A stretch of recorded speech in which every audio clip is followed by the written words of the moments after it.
After criticism, Sunday night, the hottest day of the week, Sunday. I'm going to read Russia Today because something very interesting is going on.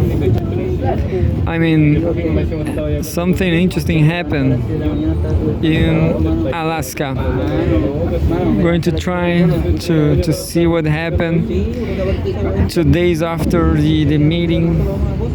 People are saying Russia was favored, Russia won, whatever it happened. The matter of the fact is Russia, look, Russia is winning the war. Russia is winning the artillery exchanges.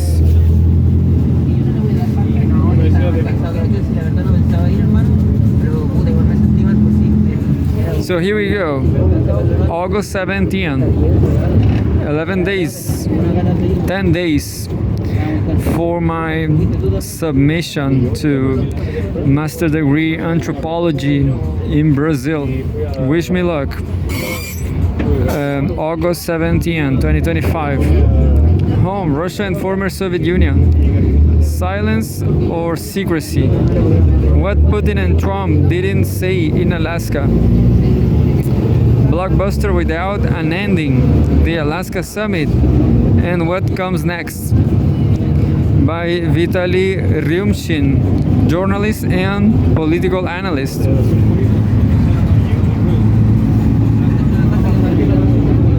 Although the conversation was cordial, no deal was sealed.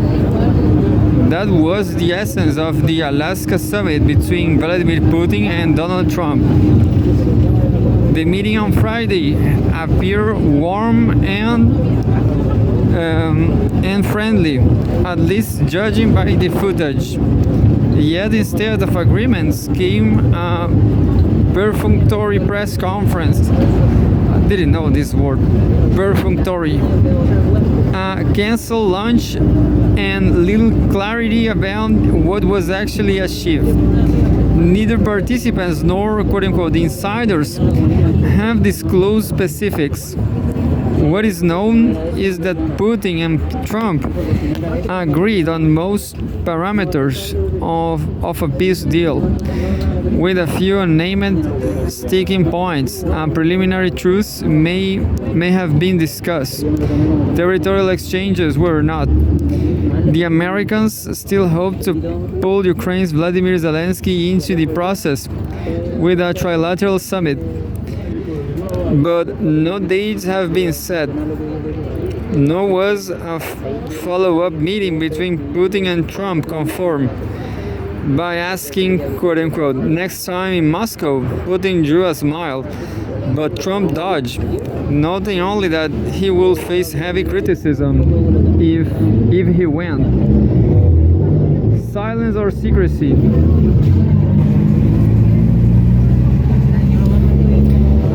The near total absence of deal can be read two ways. Perhaps nothing was really agreed.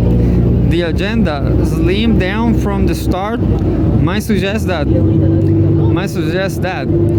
Or just plausibly, the Kremlin and White House have reached an understanding but are keeping it tightly under wraps to prevent third parties from sabotaging the process. Either way, the outcome satisfied both leaders. Trump can now indefinitely postpone a disastrous trade war with India and China, which secondary sanctions on Russia will have triggered. Putin, meanwhile, drove home the point that a temporary ceasefire is insufficient, that the time has come to talk about a full peace treaty. Trump's comments after the summit suggest Washington has quietly accepted this Russian framing. This marks a departure from the Ukrainian Western European line of quote-unquote first truce, then peace. His quote-unquote difficult. His difficult conversation with European leaders following his quote-unquote good talks with Putin show clearly how lost this round Kiev and Brussels. Zelensky holds the next card. The next move lies with Zelensky. If in Anchorage, Putin and Trump agreed on the core terms of a deal, then the unresolved points are those that Kiev and the Western Europeans resist most fiercely. Above all, territorial issues. Trump's task now is to bring them into line. On Monday, Zelensky travels to Washington to meet Trump. From there, two paths are possible. First, Zelensky could dig in. Without Western European backing, he might panic, refuse the terms, and repeat his February 2028 clash with Trump. That will sharply sour U.S.-Ukrainian relations and could even lead Washington to abandon the conflict entirely. The second, more likely scenario is delay. Zelensky will float an quote-unquote alternative plan, most likely insisting on a three-way summit with Trump and Putin, claiming that only heads of state can make such decisions. His calculation is simple. Moscow refuses to speak directly to Kiev until there is already a US-Russian framework. How Trump reacts will determine the pace. He has leverage over both Kiev and Brussels. If he wants to end the war swiftly, he must use it. If not, the talks will stay yet again with only a catastrophic battlefield collapse by Ukraine forcing change. Means Moscow or nowhere. If a trilateral meeting ever does occur, Minsk will be the logical venue. Alexander Lukashenko has already extended an invitation to Trump. Both Putin and Zelensky could reach the Belarusian capital easily. For the Kremlin, such a summit will serve one purpose: to corner Zelensky collectively and force him to accept what has already been decided. But for now, this remains a speculation. A diplomatic blockbuster in progress. So the Alaska summit ended without a treaty, without even a date for another meeting. But it also ended without acrimony, without confrontation, and with both leaders claiming satisfaction. That alone marks it as significant. For Trump, it meant relief from an independent trade war and a step forward reshaping Washington's approach to Russia.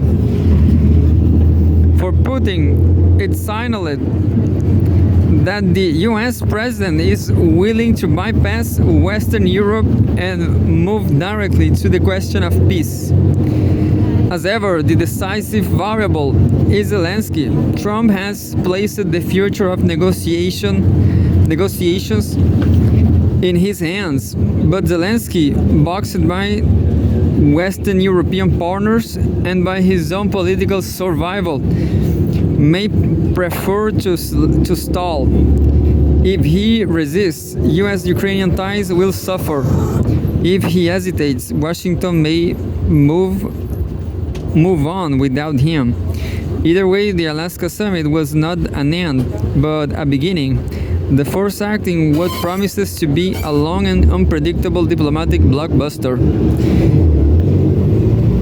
It's interesting. Nothing is happening.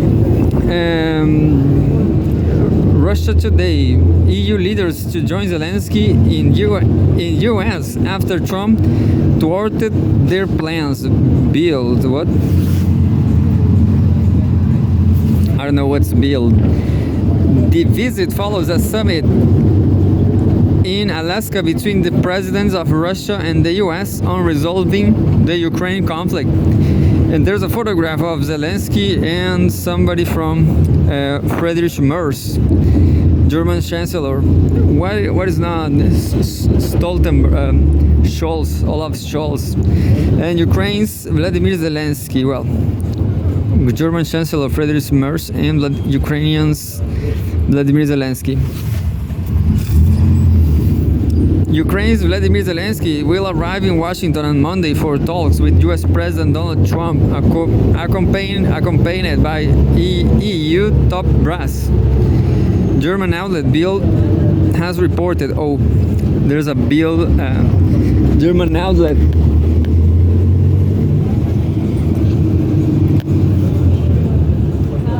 Following the Alaska summit with Russian President Vladimir Putin, Trump signaled that he now favors a full peace settlement over a ceasefire, and that he may be open to a recognition of Russia's new territories, consistent with Moscow's position. Trump's shifts has, quote-unquote, thwarted the EU's plans for Ukraine, Bill stated on Sunday. EU leaders have insisted that a ceasefire come first and have rejected territorial concessions, as has Zelensky. Joining Zelensky in Washington will be European Commission President Ursula von der Leyen, NATO Secretary General Mark Rutte, and the leaders of France, Germany, and Finland, the tabloid wrote on Sunday. Following the summit, French President Emmanuel Macron said the goal of the talks in Washington was to, quote-unquote, present a Europe united front between Ukraine and the EU, and warned against showing, quote-unquote, weakness towards Russia. German Chancellor Friedrich Merz said the EU will continue to support Kiev and that any negotiations needed to begin with a ceasefire. Von der Leyen rejected any notion that Ukraine should cede territory to Russia and treated more sanctions on Moscow.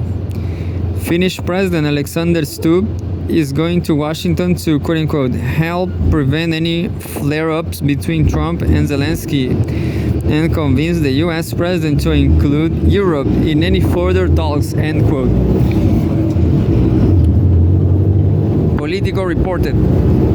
Zelensky's previous visit to Washington ended in a heated exchange between the Ukrainian and Trump.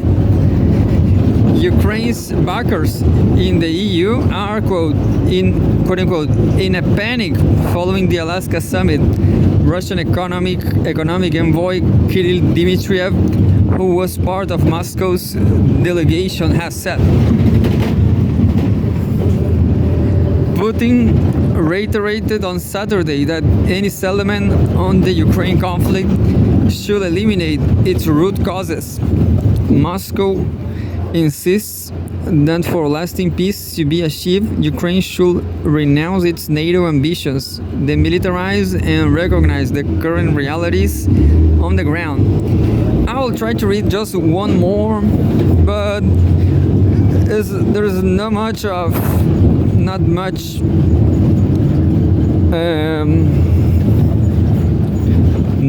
substance.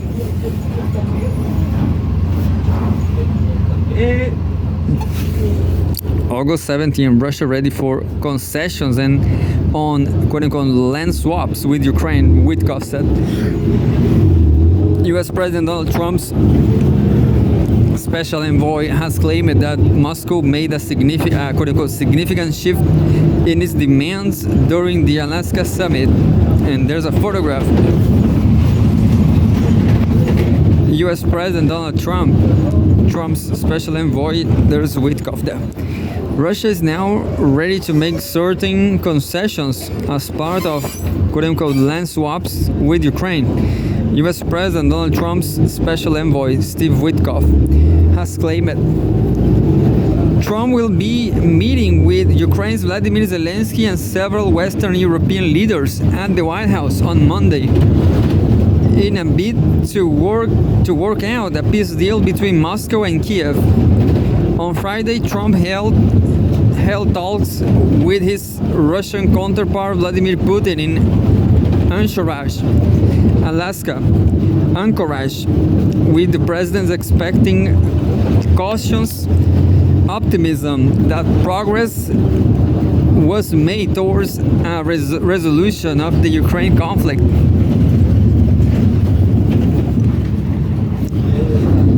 Witkoff told CNN on Sunday that during the Alaska summit, the Russian delegation, quote unquote, made some concession at the table with regard to all five of those regions, end quote, apparently referring to Crimea, the Donetsk and Lugansk People's Republics, and Zaporizhia and Kherson regions. All former Ukrainian territories which became part of Russia after referendums.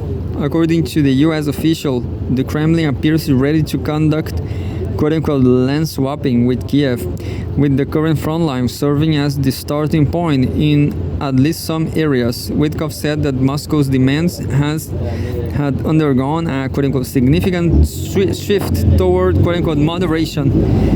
On Saturday, the New York Times and Fox News, citing anonymous European officials, claimed that Trump endorsed a peace plan that envisages Ukraine ceding the whole of the Donetsk and Lugansk People's Republics to Russia, with Moscow agreeing to cease hostilities along the current front line in Zaporizhia and Kherson regions.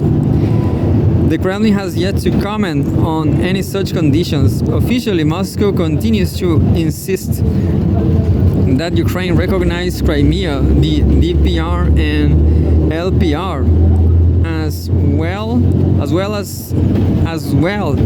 and Zaporizhia and Kherson regions as Russian territory in their entirety.